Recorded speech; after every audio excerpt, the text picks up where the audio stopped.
यदि इस प्रकार से थी समझो कि अभ्यास और वैराग नहीं बने तो और कोई उपाय है, और उपाय ईश्वर परिधानात्वा, ईश्वर परिधान से थी। जो परमात्मा की प्राप्ति के जितने जो उपाय बतलाए हैं उसमें ईश्वर की भक्ति सबसे बढ़कर। गीता में योगी नाम अपि सर्वेषां मद्गते नाम तरात्मनः अस्पर्धावान भक्ते योगांग स्वयं युक्त तमो बताओ। सब प्रकार के मनुष्यों में तो श्रेष्ठ योगी, परमात्मा की प्राप्ति के लिए प्रयत्न करने वाला उसको कहते हैं या योगी। वे योगी कई प्रकार के होते हैं, ध्यान योगी, कर्म योगी, भक्ति योगी, ज्ञान योगी।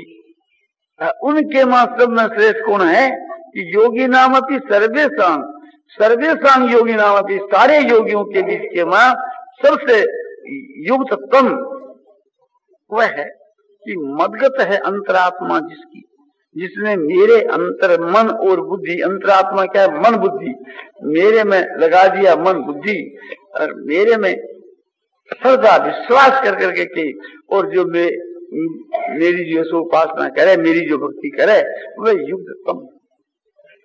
तो ये उपाय बता रहा है। तो मन भी इसमें भस्म हो जाता है, विघ्नों का भी इसमें नाश हो जाता है, परमात्मा की प्राप्ति भी इसी में हो जाती है।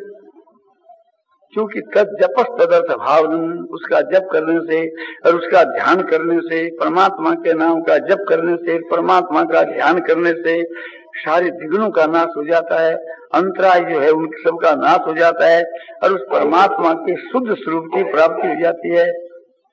तो ये बात भी महर्षि पतंजलि ने पातंजलि योग दर्शन के पहले पाद के मां समझो कि 28 और 29 के सूत्रों में ये बात कही।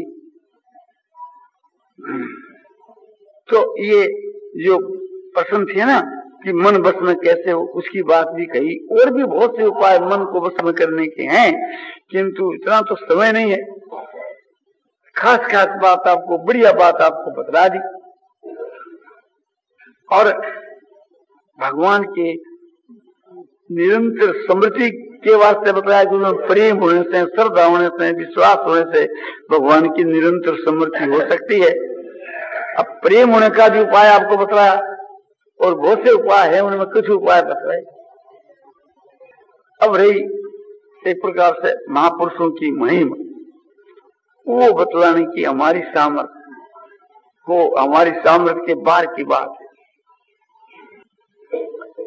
भगवान की महिमा और महापुरुषों की महिमा, भगवान के भक्तों की महिमा, जीवन मुक्त ज्ञानी महात्मा पुरुषों की महिमा वास्तव के बीच के वहां कोई बतला ही नहीं सकते। क्यों? कि वाणी की सामर्थ्य नहीं कि बतला सके, मन की सामर्थ्य नहीं है कि आप उसको मनन कर सके, बुद्धि की सामर्थ्य नहीं है कि एक प्रकार से उसको निश्चय कर सके, बुद्धि के मां भी वो समावे नहीं। और जिसको परमात्मा की प्राप्ति हो जाती है और उस पुरुष के जो मन बुद्धि और वाणी है उनके द्वारा भी एक समय से वो ग्रहण करने में नहीं आ सके। परमात्मा को जो प्राप्त हो चुके वे भी परमात्मा की महिमा नहीं गा सकते। जिनको महापुरुष मिल चुके, महात्मा जिनको मिल चुके, वे भी उसकी महिमा को नहीं बतला सकते। और स्वयं महात्मा भी अपनी महिमा नहीं बतला सकता, वो भी अपनी महिमा नहीं बतला सकता। जैसे भगवान अपनी महिमा को नहीं बतला सकते, भगवान अपनी महिमा को तो बतलावे क्या, भगवान के नाम के स्मरण की जो महिमा है उसको भी भगवान नहीं बतला सकते। कवे हो के घालग नाम है बड़ाई,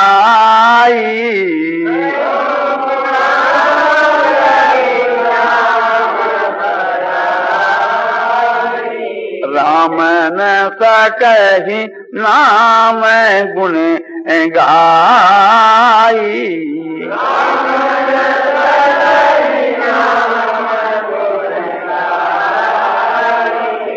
भगवान के नाम की जो महिमा तुलसीदास जी कहते हैं, मैं क्या कह सकता।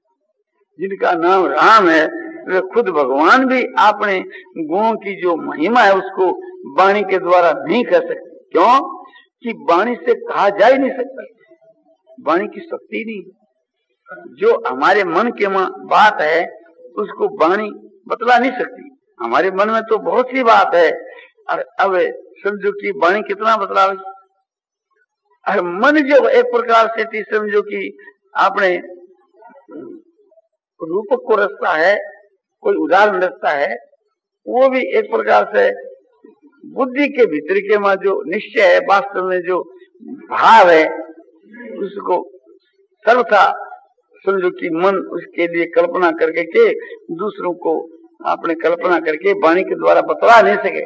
वो कल्पना से परे की चीज, और बुद्धि के भीतर के बीच के वहां भी वो सारी चीज नहीं आ सकती। बुद्धि छोटी है और वो उनका भाव जो है, महिमा जो है, वो अपार है, अपरिमित है। फिर भी एक प्रकार से ज्ञानी महात्मा लोग कुछ कहते हैं, ऋषि लोग कहते हैं, उसी के आधार पर हम लोग कुछ कह दिया करते हैं। तो ख्याल करना चाहिए वो कहना कैसा है। जिस देश के मां जुगनू यानी ये रात के मां चमकते नहीं आगे जान, ऐसा अब उनको लेकर उपमा दी जावे कि करोड़ों जुगनों के समान सूर्य का प्रकाश, तो लोग उसको मूर्ख ही करते। अब जुगनू ही जहाँ है तो उनकी उपमा से सूर्य के साथ में दी जावे तो करोड़ों के तो चाहे अरबों के तो उनकी महिमा थोड़ी लागती है। एक भाई के पास में पार्थ है और उसको कहने में इसके कोई कमी नहीं, इसके तो लाखों रुपये है। अरे लाखों रुपये क्या, लाखों रुपये तो समझो कि लाखों रुपयों का सोना तो वो 1 मिनट में तैयार करके आपको दे। तो ये उसकी प्रशंसा करते हैं, किंतु प्रशंसा के वहां निंदा है। जैसे घोड़े के ऊपर चढ़ा हुआ एक राजकुमार जा रहा है और उसे को देख करके 2 चुमारी आपस में विचार करते हैं कि बोले राजकुमार ये बहुत बड़े आदमी, देखो बोले इनके पैर में सोने का कड़ा, बोले इसके कौन बात की कमी, ये चावल तो गुड़ का बना सकते। वो होता है, वो तो अपनी ज्ञान में प्रशंसा करते, उनकी दृष्टि में तो गुड़ सबसे बड़ा है, क्योंकि गुड़ भी उनको कभी बार त्योहार मिलता है, रोज नहीं मिलता। तो इसी प्रकार से थी हम लोग जो भगवान की या महापुरुषों की जो प्रशंसा करते हैं ना, वो उस प्रकार की प्रशंसा है। अपनी दृष्टि में तो प्रशंसा है, किंतु प्रशंसा के वहां निंदा है। अब भगवान हंसते हैं और हंस करके कि कोई एक प्रकार से नाराज नहीं होते भगवान। और राजा का कब्र कभी नाराज नहीं होता, तो समझता है कि मूर्ख के समझ, ऐसे भगवान भी हम लोगों को मूर्ख समझ रहे थे।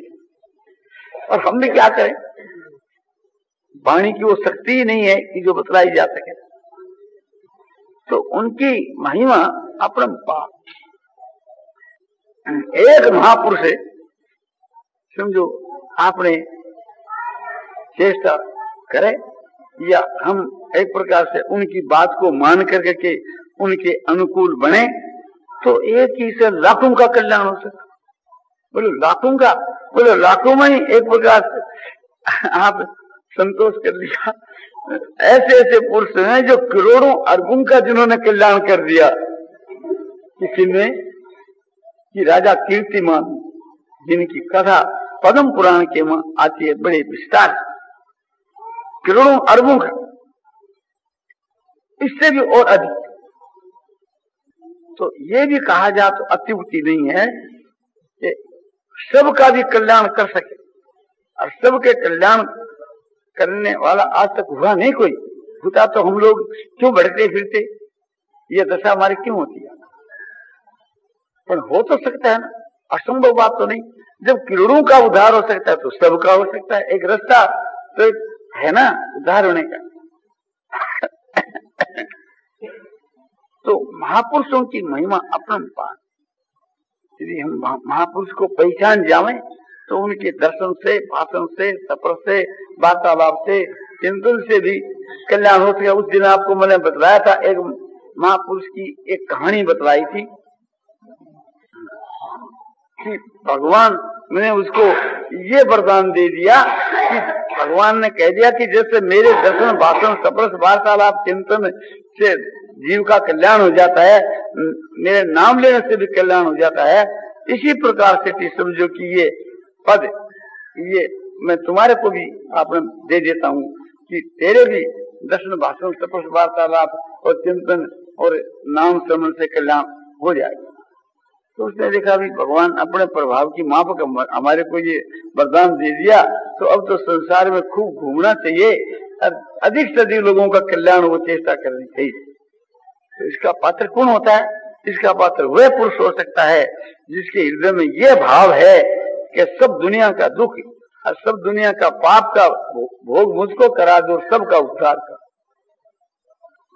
अपना जो शक्ति है परमात्मा की प्राप्ति तक की जो अपनी शक्ति है, वो परमात्मा की प्राप्ति तक की शक्ति संसार के कल्याण के वास्ते लगा देवे और संसार जो दुखी है उनके दुख भोगने के लिए वो खुद तैयार हो जावे। तो ऐसा पुरुष ही उसका अधिकारी बन सकता है कि जो लाखों करोड़ों का कल्याण कर सके।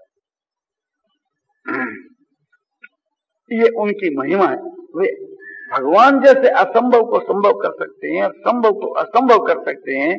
और हम महापुरुष में विश्वास कर ले हुए कि भगवान का अधिकार प्राप्त हुआ पुरुष है, जिसको भगवान का अधिकार मिल गया है, भगवान उसको अपना अधिकार देकर के भेजा है। इस संसार में जो अधिकारी पुरुष जो आए हैं वह भी कर सकते हैं, क्यों नहीं कर सके? जब भगवान अधिकार दे दिए तो वो सब कुछ कर सके। जैसे वेदव्यास जी महाराज को भगवान ने अधिकार दे दिया था, परमात्मा ने अधिकार दे दिया था, तो वे ऐसी ऐसी बातें करी जिसको भगवान भी कर नहीं दिखलाई। ऐसी बात करी कि कौरव और पांडवों की सेना जो मर चुकी थी उसके बाद के बीच के मां 15 वर्ष के बाद के बीच के मां कहीं 18 वर्ष कहीं 15 वर्ष ऐसा अनुमान हमारे ख्याल में है। वेदव्यास जी उस 18 क्षोणी सेना को बुलाकर सब उससे मुलाकात करा दी। रात भर वो सेना रही और ये घोषणा कर दी कि फिर कोई किसी के वास्ते अपने बंधु बांधव के वास्ते रोना नहीं, और जिसको इनमें ज्यादा प्रेम है वो उनके साथ जा सकता है, गंगा में स्नान करो और बस चला जाए।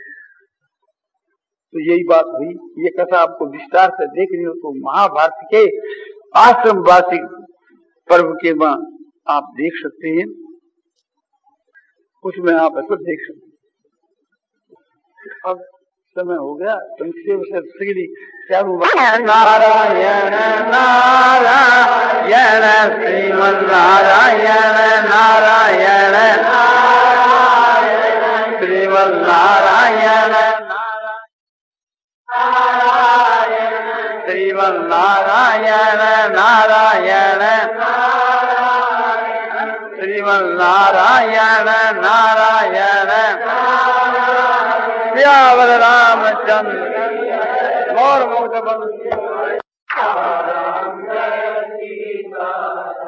जय सीताराम सीताराम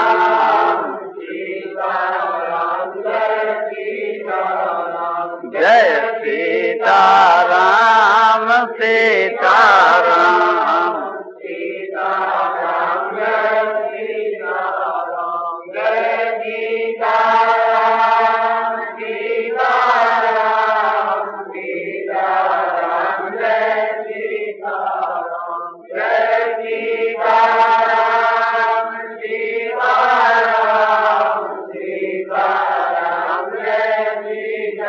सियावर रामचंद्र की जय। मार मुक्त वंशी। तो आप लोगों को, मायों को और भाइयों को बहुत एक दामी बात बतलाई जाए, और वो बात शास्त्र संगत है, युक्ति संगत है, और उससे आप लाभ उठाना चाहो तो एकदम प्रत्यक्ष लाभ उठा सको। संसार के मां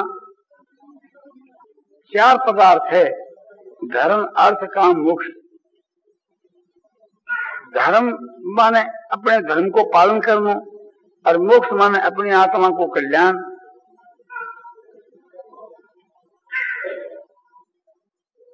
और अर्थ माने रुपया और रुपया से मिलने वाले पदार्थ, और काम माने अपने इच्छा की पूर्ति। तो काम और अर्थ में तो प्रार्थ प्रधान है, वो तो प्रार्थ पर छोड़ देना चाहिए। इसके ऊपर अपना जो समय खर्च करना या पुरुषार्थ करना है जिसकी आप बेसमझी। और धर्म को पालन और परमात्मा की प्राप्ति, ये दो जो काम है इसके बीच के मां पुरुषार्थ प्रधान है। ये यदि अपने प्रार्थ पर छोड़ देवे तो समझो कि वो डूब जाए, यह न सिद्धि को निष्कारी। अपने ये समझ ले कि भी अपना जो कर्तव्य है, माता पिता की सेवा है, या एक प्रकार से कोई भी प्रकार को कर्तव्य है, ईश्वर की भक्ति है, मन इंद्रियों को संयम है, और अपने यज्ञोपवीत है तो संध्या गायत्री करना है, या कोई भी जितना अपना धर्म का काम बतलाया गया है वह अपना छोड़ देंगे। भी अपने तकदीर में लिखे होगा तो आप ही हो जाओगे, तो कुछ होने जाएगी, क्योंकि ये बात तकदीर में नहीं लिखी जाती। ये बात एक तकदीर तो उसको नाम है कि पहले कोई अपना कोई कर्म करे और वह को जो फल भोगे वह को नाम तकदीर है, और नया जो कर्म किया जावे वह को नाम तकदीर नहीं है। सुख और दुख यो पूर्व के किए कर्मा को फल है, वो कोई आज कोई नया नहीं करना पड़े। और पुण्य और पाप ये नया कर्म है। इसी प्रकार से ईश्वर की भक्ति, ईश्वर की उपासना ये नया कर्म है। तो नए कर्म के वहां एक प्रकार से मनुष्य बिल्कुल स्वतंत्र है, कुछ स्वतंत्रता है स्वभाव की, तो मैं को सहज ही सुधार हो सके है, और मैं को जो फल है इसके वहां बिल्कुल स्वतंत्र है। कर्मण्यवाधिकार से मां फलेषु कदाचन, तेरा कर्म करने के वहां अधिकार है, हक है, एक प्रकार से तू स्वतंत्र है, किंतु मां फलेषु कदाचन, उनका जो फल है उसके वहां बिल्कुल कभी ऐसा नहीं, तुम्हारा अधिकार नहीं है फल के बीच के वहां। तो यह बात समझ कर करके और फिर भगवान है जिसका अध्यात्म विषय के बीच के वहां पद पद पर उसको मदद देने के लिए तैयार रहते हैं।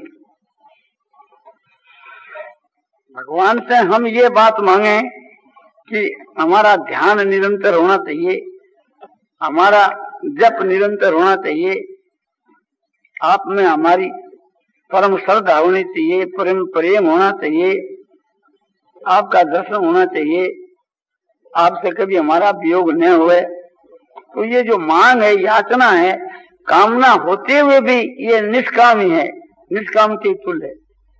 और इस कामना के लिए भगवान इसकी कामना पूर्ति करने के लिए सदा ही तैयार रहते हैं।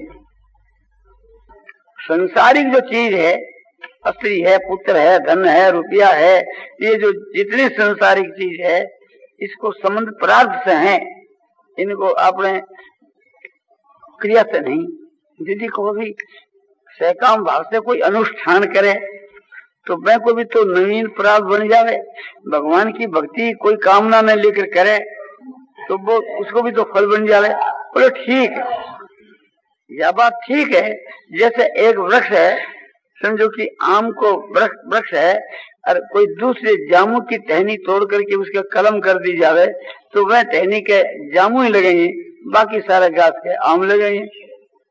तो आम लगने की जो तो पूर्व के किए प्राप्त को फल है, और जामू लगने की जो में की वह टहनी तोड़ के लगा दी, कलम कर दी, तो एक प्रकार से इसी प्रकार से अपन नया कर्म कर दी के वह को फल मांगा तो यह बात हो सके है। किंतु एक प्रकार से अपनी मूर्खता है कि भगवान की भक्ति करके उनसे छोटी चीज आप मांगा। फिर भी आप कहो कि भी सब जगह हमारी सफलता नहीं होती है, काम कर्म हम करते हैं, पुत्र धन चाहते हैं, किंतु एक हमारी कोई जगह तो कामना सिद्ध हो जाती है, कोई जगह सिद्ध नहीं होती, कोई जगह अनुष्ठान विधि के सहित और आपने समझो श्रद्धा पूर्वक करते हैं तो भी कार्य सिद्धि नहीं होती है। तो भगवान एक प्रकार से क्यों नहीं देते हैं? तो उसमें न देने में अपना मंगल है। भगवान समझते हैं कि ये अपना एक प्रकार से हित नहीं समझता है। कोई बालक एक प्रकार से माँ से या कोई कैंची चक्कू मांगे तो माँ नहीं देती, वो समझती कि अपनी अंगुली को काट डालेगा नुकसान पहुंचा देगा तो नहीं देता, माँ नहीं देती, बाप नहीं देता। कोई रोगी आदमी है और कुपत करना चाहे और समझदार वैद का हितेशी वैद है तो उनका मांगने पर भी वो चीज नहीं देवे। इसी प्रकार से भगवान तो हमारे परम हितेशी है, तो हमारे मांगने पर भी कोई चीज नहीं देते हैं तो उस न देने में हमारा परम हित है, और मांग कर लेने के बीच के में हमारा पतन है। तो ऐसा समझ करके भगवान हमारा हित ही करते हैं, ऐसा समझना। तो न दे भगवान तो वह न देने में हमारा हित है। और ये समझना चाहिए कि अध्यात्म विषय जो है ये सब अध्यात्म विषय, ज्ञान है, वैराग है, भक्ति है, समझो कि ये सब अध्यात्म विषय। इस विषय के में हम भगवान से मदद मांगे तो भगवान मदद देने के लिए हर वक्त तैयार रहते हैं। फिर आप कहो कि बात तो आप कहो सो ठीक होगी, किंतु हम भगवान से भजन मांगते हैं, ध्यान मांगते हैं तो भी भगवान नहीं देते। बोलो, ये बात एक प्रकार से आपकी समझ में कहीं गलती है। समझ में क्या गलती है कि भगवान का जो ध्यान हम बुद्धि से करें और भगवान से मदद मांगे कि प्रभु हमारा ध्यान आप में लगना चाहिए, तो कोई ऐसा कारण नहीं है कि एक प्रकार से भगवान मदद नहीं करें। ये आपकी धारणा हो गई कि भगवान हमारे को ये सब चीज देते नहीं। भगवान तो आपके सब चीज सामने रख दी, आप ऐसा क्यों कहो कि भगवान देते नहीं? भगवान ने तो आपको सौंप दी, आप लेते नहीं। ये आपका भ्रम है कि भगवान नहीं देते। गंगा जी पर आए और हम ऐसी धारणा करें कि गंगा जी की बड़ी कृपा है, बड़ी कृपा है। बोलो कृपा तो है पर गंगा जी जल देती नहीं। अरे गंगा जी का तो जल बह रहा रात और दिन एक तार है। अब तुम्हारे को जितना चाहो तो ले लो, स्नान करो, पान करने के वास्ते ले आओ, इसमें भी गंगा जी का ही दोष है। तो गंगा जी से भी बढ़ करके भगवान की दया की धारा, प्रेम की धारा दिन और रात अटल बह रही है। अब भगवान से कहा कि प्रभु आप हम हमारे ऊपर दया करो, तो ये तो हमारी मूर्खता है। तो भगवान ने तो दया तुम्हारे ऊपर पूर्ण कर रखी है, उस दया से तुम लाभ उठाओ। गंगा से कहे हे गंगा देवी तुम हमारे ऊपर दया कर। गंगा हंसे, गंगा के मैं तो रात दिन तुम्हारे सामने बह रही हूँ, क्या दया करूं? तो हम जाकर गंगा में स्नान नहीं करें तो उसमें गंगा का क्या अपराध है? वो तो हमारी गलती है। तो भगवान तो एक प्रकार से पूर्ण दया हमारे लोगों पर कर रखी है, और उस दया को हम अपने पर दया मान लेना तो बहुत लाभ हमारे को हो सकता है। और फिर कहते ही रहे प्रभु दया करो। प्रभु कहते हैं कि अरे इतनी तुम्हारे ऊपर दया कर रखी है जिसकी सीमा नहीं, और फिर कहते तुम दया करो। तो भगवान नाराज तो नहीं होते, इसलिए नहीं होते, भोला है, बालक है, एक प्रकार समझता नहीं है। तो हम दया हमारे ऊपर इस बात को समझते नहीं है, इसलिए पुकारते हैं कि हे प्रभु दया करो, दया करो। और दया तो बड़ी भारी हो रही है। उस दया से हम लोगों को लाभ उठाना चाहिए। कैसे लाभ उठावें? जैसे भाई जी ने कहा कि ऐसा ध्यान करो, ऐसा ध्यान करो, ऐसा बोलो, बस ये तो हो गया। और इसके बाद और जो बात बतलाई वो तो बस हो गई। हम कहा कि आज से कभी मिथ्या नहीं बोलना चाहिए, बहुत ठीक है, क्योंकि सत्य बोलना बहुत हमारे लाभ की चीजें हमारे समझ में आ गई। समझ में आ गई? बोलो हाँ आ गई। तो वही समझ में आनी है कि आज के बाद झूठ निकलेगी नहीं, वो समझ में आनी है। और वो समझ में अपने समझो कि आई मान लेनी चाहिए कि जितने जो गुण बतलाए हैं कि क्षमा है, दया है, शांति है, समता है, संतोष है, बहुत से गुण हैं। भगवान के मां अनंत दिव्य गुण हैं और भगवान उन गुणों की वर्षा कर रहे हैं। भगवान आकाश में स्थित होकर के और हम लोगों पर उस गुणों की वर्षा कर रहे हैं। तो ये समझना चाहिए कि भगवान का जो समभाव है, भगवान नेत्रों से थी हमारे पर दृष्टिपात कर रहे हैं और समभाव से देख रहे हैं, और वो समता हमारे नेत्रों के मां प्रवेश होकर के और हमारे शरीर में, रोम रोम में, सब मन में, बुद्धि में, इंद्रिया में, सब में व्यापक हो। अब हमारे से माने विषमता का काम हो ही कर सकता है। राग द्वेष हमारे में फिर रही कैसे सकती है? राग द्वेष है तो वो समता कहाँ रही? अब तक वो थी, वो एक प्रकार से अज्ञता से थी। अब भगवान ऊपर से एक प्रकार से समता का विकीर्ण कर रहे हैं और सबके ऊपर कर रहे हैं। फिर एक प्रकार से थी अपने में समता की अपने कमी है ही नहीं। अब आज के बाद हमारे से कोई भी समता का काम हो ही कैसे सकता है? भगवान तो समता आप में धारण होगी। भगवान बड़े दया, बड़े प्रेमी हैं, दया की वृष्टि कर रहे हैं और वो दया इसी प्रकार से हमारे सारे शरीर में, मन में, बुद्धि में, इंद्रिया में, रोम रोम में, जर्रे जर्रे में एकदम परिपूर्ण। अब एक प्रकार से थी हम बाहर में, भीतर में, सब जगह देखते हैं तो हमारे को सब जगह भगवान की दया ही दया दी, क्योंकि हमारे जो दृष्टिकोण है वो बदल गया। पहला हम समझते थे कि प्रभु की हमारे ऊपर दया नहीं तो हमारे को वही बात दिखे थी। और अब समझ में यह बात आ गई कि प्रभु की तो पूर्ण दया है। गंगा में तो जाकर स्नान करना पड़े, तब एक प्रकार से हम गंगा जी से लाभ उठाया, क्यों गंगा जी की धारा थोड़ी दूर है, 50 हाथ 100 हाथ। और प्रभु की दया तो सब जगह है, कोई खाली जगह ही नहीं। तो उसके बाद करना हमको क्या पड़े? कुछ भी नहीं करना पड़े, केवल मानना पड़े कि भगवान की हमारे पर पूर्ण दया है, बस काम हो गया अपना। फिर क्या होगा कि कोई भी काम एक प्रकार से अनिच्छा से, परीक्षा से, अपने स्वेच्छा से होगा, सब में भगवान की दया एकदम प्रत्यक्ष दिखने लगी। चाहे समझो कि वो लोक दृष्टि से अनुकूल हो और चाहे प्रतिकूल, भगवान को विधान मान करके क्षण क्षण में प्रसन्नता, आगे जाकर के भगवान को विधान नहीं, भगवान को पुरस्कार, भगवान की दया, और आगे जाकर के समझो कि सब भगवान की लीला दिखने लगेगी। लड़के मरने में भी बड़ो आनंद और लड़के के पैदा होने में भी आनंद, क्योंकि मरने में भी भगवान की अपार दया भरी हुई है और पैदा होने में भी अपार दया। बोले भाई अभी तो हमको नहीं दिखती है, तो नहीं दिखती है तो आप दया नहीं मानते हो, इस वास्ते नहीं दिखती है। आप दया मानो अपने ऊपर कि अपने भगवान की दया हमारे ऊपर एकदम पूर्ण है, फिर आपको दिखने लगेगी।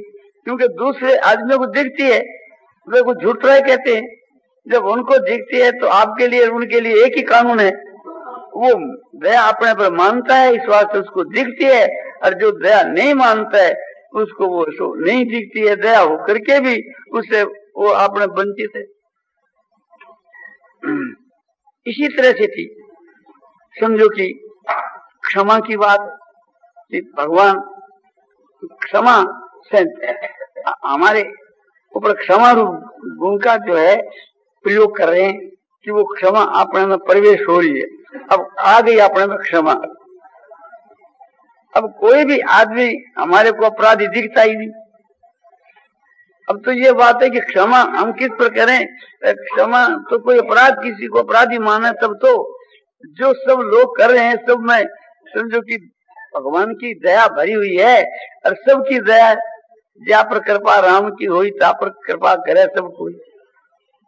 बोले ये भाई तुम्हारे को गाल दे रहे हैं तो इसके अपराध को क्षमा करना चाहिए। बोले वाह, गाल नहीं है, ये तो हमारे शिक्षा की बात है, ये तो हमारे ऊपर बड़ी दया कर रहे हैं।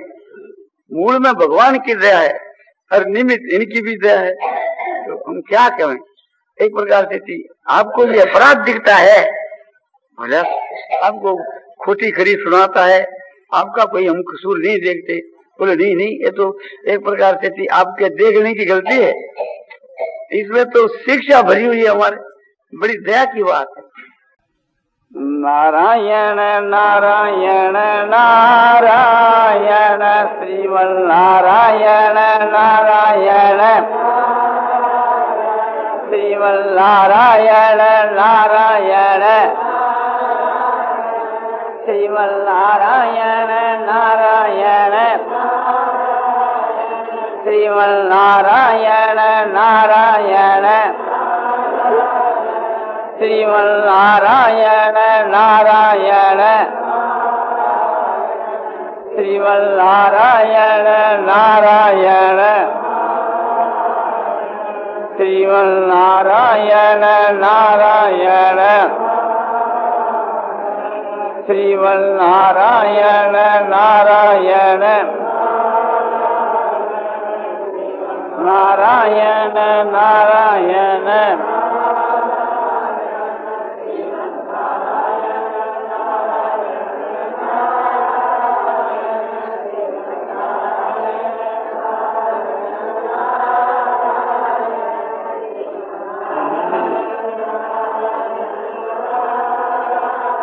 आनंदमय आनंदमय पूर्णानंद अपारानंद शांतानंद घनानंद अचलानंद ध्रुवानंद नित्यानंद बोधस्वरूपानंद ज्ञानस्वरूपानंद आनंद जी आनंद शांति शांति शांति।